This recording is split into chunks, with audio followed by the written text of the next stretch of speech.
On a normal day for an earnest salaryman, he gets a phone call from his boss while going to his office. The salaryman tells his boss that he is just on his way to meet the client and was able to make the appointment. After the appointment with the client, the salaryman comes out while sulking, implying that the deal didn't go according to his plan. So he gets sad, as he thought he could finally please his boss. But then he remembers that he has more clients in his contacts that he can try to reach and make them invest in his company. The salaryman gets determined once again and takes an oath to work as hard as it takes, and he goes to many clients after to reach his goal. After failing a lot, he finally manages to get an agreement with the final client and hits his quota. So, he believes that his boss will finally be pleased with him and give him the promotion that he badly needs. As the salaryman starts dreaming of a new life, a criminal runs out of the police station right next to him while holding a gun. It's revealed that the criminal only managed to escape by stealing the cop's gun and shooting him as well. But the cop is not yet, and he limps towards the criminal to capture him while he is off guard. The cop manages to slam the criminal to the ground, but the criminal jitters and blindly fires a shot, hitting right into the salaryman's heart. The salaryman, who was just dreaming of living a new, happy life, wonders what just happened to him as he falls to the ground and bleeds to death. He wishes badly to get back to everyone to celebrate now that he finally has a promotion. But sadly, his life fades away. However, the wish he had to live a new, happy life was heard by the god, and he took pity on him because of his unfortunate death. So, the god gives the salaryman another chance to live a happy life and reincarnates him in a world full of magic and monsters. Then, the salaryman wakes up in the new Isekai world and finds himself in a typical aristocrat's outfit. His looks have significantly changed, and he looks like a younger person. But on the contrary, his black hair has turned white, and he still looks brighter than he did in his previous life. But he takes more interest in seeing the new world he is in. While he is still taking in the fact that he just got reincarnated, a heavy wind suddenly blows him down on the ground, and he sees that a giant red dragon is responsible for causing such heavy winds. This is the salaryman's story of being reincarnated in the world of Galgardia. As the dragon flies away, the salaryman wonders why he got reincarnated into such a world. The god communicates with him through divine revelation and grants him basic knowledge about this Isekai world. The god tells him that if he wishes to survive, he should recite the words status open to see his status. He recites the words, and a system menu pops up, showing all of his personal information in this world. On the menu, he sees that his name and his job are still unspecified and gets amazed, thinking this is just like a game. The god tells him that only his race and age were predetermined, and he can choose the rest of his stats by himself, like his name, his skills, and his job. Then the god wishes him a blessed new life and leaves his presence. So, the salaryman realizes that he really did get reincarnated and wonders what he should name himself. He sits on the field wondering what he should name himself, and after hours, he decides on naming himself Lucille, which means light in Latin. After registering his new name on the system menu, Lucille wonders what skills he should add for himself. The options show that he can take many skills, but he chooses Assess Mastery, Martial Arts, Magic Control, and Monster Luck. Afterward, Lucille quickly chooses Healer for his job,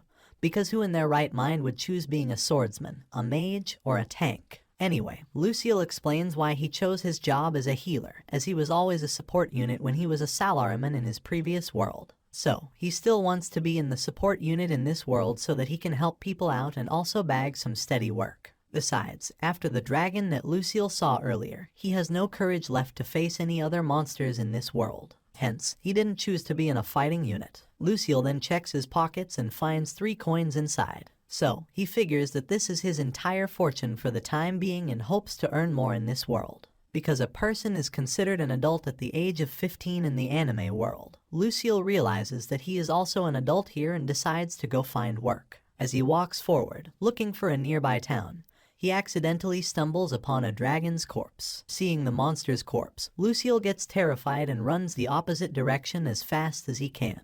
Lucille expresses that he doesn't want to die an unfortunate death again and takes an oath to stay far away from danger so that he can die of old age in this world. After running for a while, Lucille finally finds the entrance to the city. But before he can head in, he sees that the travelers are showing something to the gate guards. So he realizes that he needs some identification to get in. He notices that there's even a toll of 4 coins to get in, and he only has 3 on him. Still, after knowing everything, Lucille tries to get in. So the guard stops him and asks him for his ID. Lucille honestly explains to the guard that he doesn't have any documents to prove his identity. He also makes up the lie that he was raised in a remote village and that, when he came of age, he became a healer. According to Lucille's fake story, his village people cast him out because they thought they didn't need a healer, and that's why Lucille ended up here. Lucille tells the guard that he wants to train at a hospital if given the chance and wants to help out the people. The guard gets suspicious of him and heads inside to call for a higher-up. Lucille thinks that he botched up his speech when a blonde knight approaches him, asking him if he really wants to join a clinic. Lucille falls in love at first sight and tells the blonde knight, Lumina, that he indeed wants to marry her.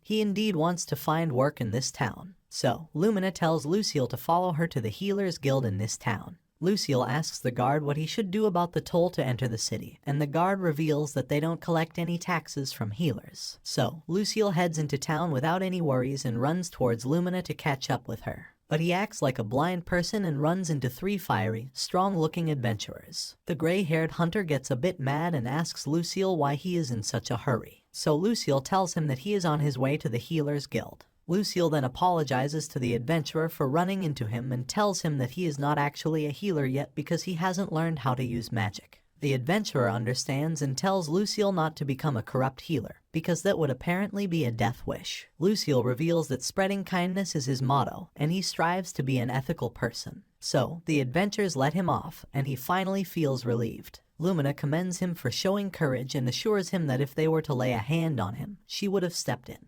So he has no need to worry at all. Lucille realizes that Lumina must be really strong, considering that she is ready to take on 3 bulky adventurers. Anyway, the two head on their way to the Healers Guild, and as Lucille sees that the citizens and the houses look to be from the medieval era, he confirms that he really got reincarnated in an Isekai world. Lucille asks Lumina why he wasn't charged a toll at the gate, and Lumina explains that only the Empire charges healers tolls. According to her, healers deal with matters of life and death, so they get preferential treatment. So, Lucille really did make a good choice by picking a healer, and he thanks his skill monster Luck for giving him this good luck. He learns from Lumina that healing is a special job here because this place called the Republic of Sin.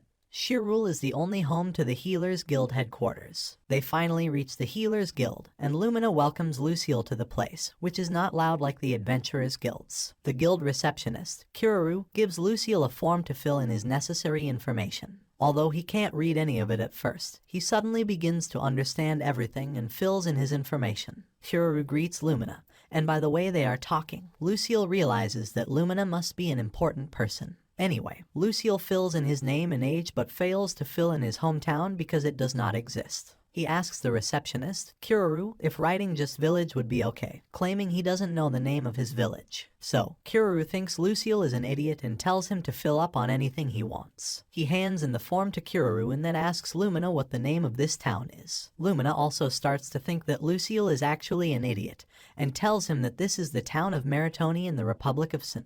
Shirul. Lucille gets mortified hearing such a large name and promises to try his hardest to learn it. Kururu returns to the main hall with a magic tester and tells Lucille to channel his magic into it. Lucille takes the card even though he doesn't even know how to use magic. But then he remembers that he picked a skill called Magic Control. So, he puts all of his focus into the card and channels his magic to reveal that he is a G-rank healer. Dude's not even F-rank. Kururu takes back the card and heads into another room to evaluate everything. Lumina explains that Lucille's card is being registered in the Healers Guild Magic Network, which would allow him to use it at any other Healers Guild in this world. Kururu confirms that Lucille is indeed a healer and tells him that he has a skill called Magic Control and has the Holy Magic Affinity. As Lucille takes his healer ID, Lumina takes her leave, as she believes her work is done here. But Lucille isn't done because he still needs to learn how to use magic and needs her help to get work into a clinic. He tells Lumina about his difficulties, so Lumina gives him 3 options. 1. To study hard by himself until he learns healing spells. 2. To take a loan and get into a magic school using the loan as tuition fees. And 3. To become an apprentice at the guild to do chores and learn magic in his free time.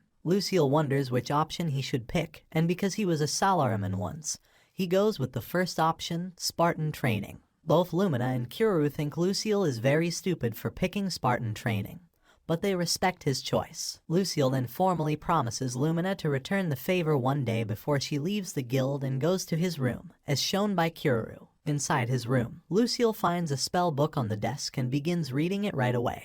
He thinks he can get all of the information inside his head in 10 days. He learns the basics of magic and decides to test it. First, he forms a mental image of a wound in reverse and recites the spell to activate the healing. But almost nothing happens, and he only feels a little something leave his body. So, he opens the system menu and realizes that the only reason he is not performing well is because his holy magic affinity is at the rookie stage. So, Lucille keeps practicing until he runs out of magic points and gets a severe headache for using all of his mana. So he takes a rest and sees that his mana has recovered the next morning. For today, Lucille decides to improve his skill level and keeps practicing his magic to perfect it.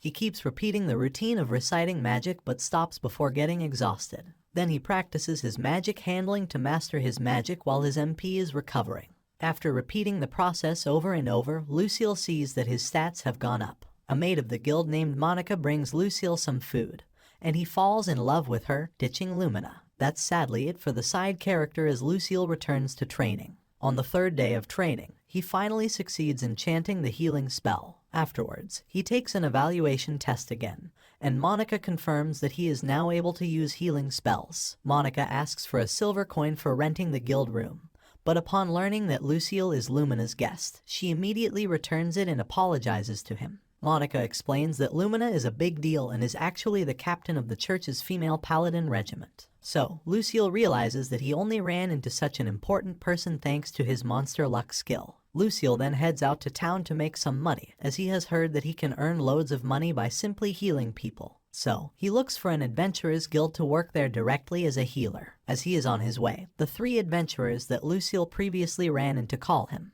The gray-haired adventurer named Bazin tries to pull Lucille's leg when a group of heavily injured adventurers comes there. They think that they don't have any hope left because the clinic won't accept them if they don't offer enough money. So Lucille decides to heal them for free.